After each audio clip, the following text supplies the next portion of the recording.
ஆயிஷா ரலியல்லாஹு அன்ஹா அல்லாஹ்வுடைய தூதரிடத்திலே கேட்டார்கள், அல்லாஹ்வுடைய தூதரே, இந்த லைலத்துல் கத்ருடைய இரவை அடைந்தால் நாங்கள் என்ன செய்வது?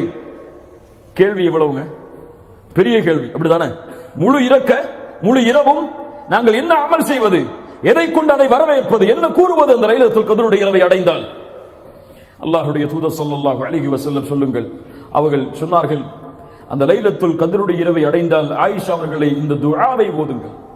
ஒரு பக்கத்திற்குள்ள துஆ அல்ல, ரெண்டு பக்கத்தை உள்ளடக்கக்கூடிய துஆ அல்ல, ஒரே வரியில் 3 வாக்கியங்களை கொண்ட துஆ.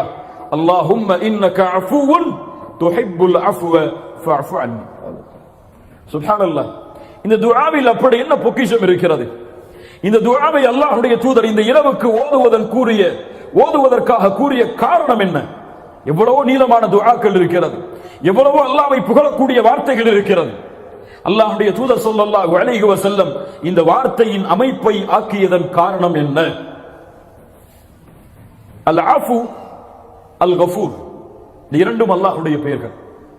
ஆனா இரண்டுக்கும் அர்த்தத்தை வெளிப்படையாக பார்த்தால் மன்னித்தல் என்று அர்த்தமாகும், மன்னிப்பவன் என்று பொருள்படும்.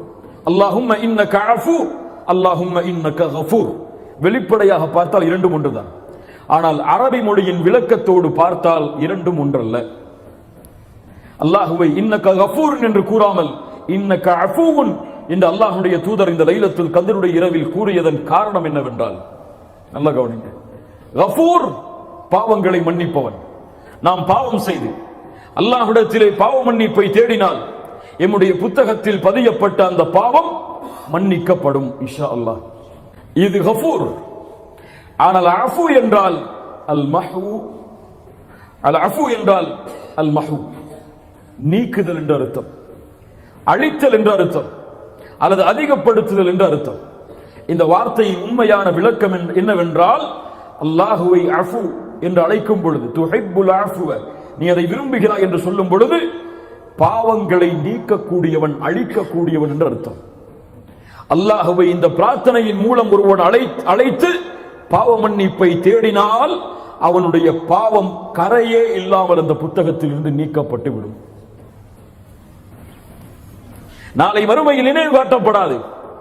அவன் செய்த பாவம் அவனுடைய வாழ்வின் ஏட்டின் புத்தகத்தில் எடுக்கப்பட்டுவிடும், நீக்கப்பட்டுவிடும், அழிக்கப்பட்டுவிடும். அதன் காரணமாகத்தான் அல்லாஹ்வுடைய தூதர் பிரார்த்தனை செய்ய சொன்னார்கள், அல்லாஹும்ம இன்னக அஃபுவுன் துஹிப்புல் அஃப்வ ஃபஅஃபு அன்னி. யா ரப், என் இறைவனே, நீ மன்னிக்க கூடியவன், பாவங்களை நீக்கக்கூடியவன், பாவங்களை அழிக்கக்கூடியவன். இந்த இரவில் அதை நீ விரும்புகிறாய் யா அல்லாஹ், எங்களை மன்னிக்க வேண்டும் என்பதை நீ விரும்புகிறாய். ஃபஅஃபு அன்னி, எங்களை மன்னித்து விடு, எங்களுடைய பாவங்களை அழித்து விடு, நாளை மறுமையில் இந்த பாவங்களை கொண்டு எங்களை இழிவுபடுத்தி விடாதே என்று அல்லாஹ்விடத்திலே கேட்குமாறு அல்லாஹ்வுடைய தூதர் ஸல்லல்லாஹு அலைஹி வஸல்லம் தன்னுடைய மனைவிக்கு கற்றுக் கொடுத்தார்கள். கண்ணியத்துக்குரியவர்களே, அல்லாஹ் ரப்புல் ஆலமீன் இந்த புரிதலை எமக்கு தருவாராக. அந்த இரவு அல்லாஹ் ரப்புல் ஆலமீன் பாவங்களை மன்னிப்பதை விரும்புகிறான். எல்லா இரவும் அல்லாஹ் விரும்புகிறான். நாம் எல்லாம் அறியவில்லை அதை. அல்லாஹ் ரப்புல் ஆலமீன் ஒவ்வொரு இரவும் 3வது இரவுடைய பகுதியில் முதல் வானத்திற்கு அல்லாஹ் இறங்கி வருகிறான். யார் சொன்னது? முஹம்மது ரசூலுல்லாஹ் ஸல்லல்லாஹு அலைஹி வஸல்லம் வந்து கூறுகிறான், அனல் மலிக், அனல் மலிக், நான் அரசன், நான் அரசன். மன் தல்லதி யதுஊனி ஃபஅஸ்தஜீப லஹ், என்னை அழைப்பவர்கள் யார், அவர்களுடைய அழைப்பிற்கு பதில் கொடுக்கிறேன். மன் தல்லதி யஸ்அலுனி ஃபஉதியஹ், யார் தேவைகளை கேட்பவர்கள் அவருடைய தேவைகளை நிறைவேற்றுகிறேன். மன் தல்லதி யஸ்தக்ஃபிருனி ஃபஅக்ஃபிர் லஹ், என்னிடத்திலே மன்னிப்பை தேடுபவர்கள் யார், நான் மன்னிப்பை வழங்குகிறேன் என்று அல்லாஹ் ரப்புல் ஆலமீன் காலை விடியும் வரை அழைத்துக் கொண்டே இருக்கிறான் அடியார்களே. ஆனால் அல்லாஹ்வுடைய அப்துகள் பலர் என்ன செய்து கொண்டிருக்கிறோம்? சுப்ஹானல்லாஹ். அல்லாஹ்வின் அழைப்பு ஒவ்வொரு இரவும் அடியார்களுக்கு உண்டு. இதற்காகவே அல்லாஹ் முதல் வானத்திற்கு இறங்கி வருகிறான். அதுபோல்தான் இந்த லைலத்துல் கத்ருடைய இரவிலும் அல்லாஹ் முதல் வானத்திற்கு வருகிறான். வந்து இதே கேள்வியை கேட்கிறான். தேவைகளை கேட்பவர்களுக்கு நிறைவேற்றப்படும், மன்னிப்பை தேடுபவர்களுக்கு அவர்களுடைய பாவங்கள் முழுவதும் மறைக்கப்படும், மன்னிக்கப்படும். அல்லாஹ் ரப்புல் ஆலமீன் அந்த பாக்கியத்தை நமக்கு தருவானாக.